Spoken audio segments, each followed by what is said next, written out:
Hey, PEG members, welcome back to the Q2 installment of our 2025 Economic Outlook.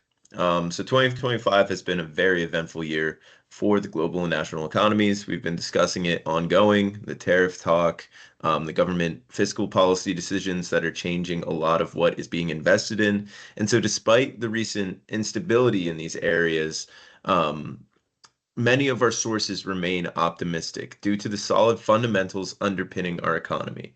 And so here we have a quote from ITR in their executive summary in April 2025, and it says, "The economy has a lot of momentum as consumers still want to be able to improve their lives with new and higher quality products. Businesses are still striving to create value and use resources efficiently, and investors still want to make a return on their money. Tariffs are a stumbling block, but are unlikely to bring the economy to a screeching halt." And in the past month, we've seen this, especially with the stock market rebounding from the possible, recession. The fiscal policy decisions made by the Fed in regards to keeping the interest rate at the same level, so as to help with inflation and also to help with borrowing. And so, fortunately, yeah, there are signs of positive movement here.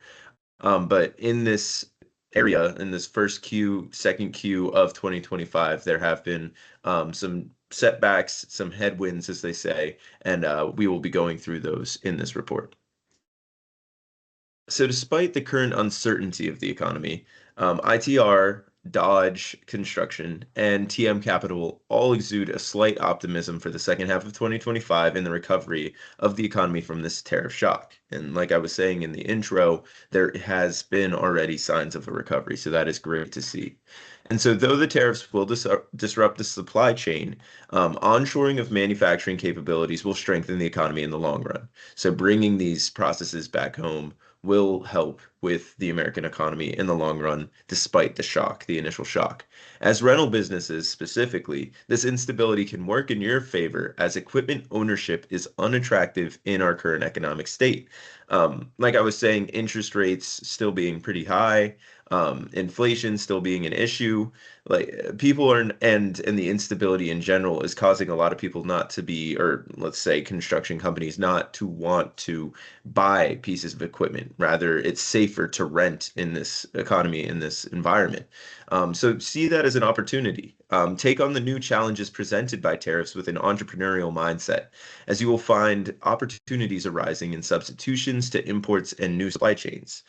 Regarding demand, the instability and uncertainty of the economy, so the contractors that you're working with, the homeowners that are buying from you or renting from you, rather, um, they're causing large projects to have tighter wallets. So work on developing productive efficiencies within your business so that you can be more reliable, consistent, and help fill those gaps that contractors might be having better than ever.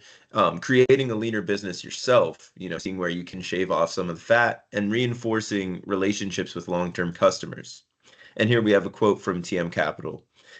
Despite short-term headwinds, including still elevated interest rates, increased supply of new equipment in the market, and political uncertainty, the American Rental Association, ARA, affirmed the sector grew 8% year over year in 2024. And that was from their Q1 2025 Equipment, Rental, and Dealer State of the Market report.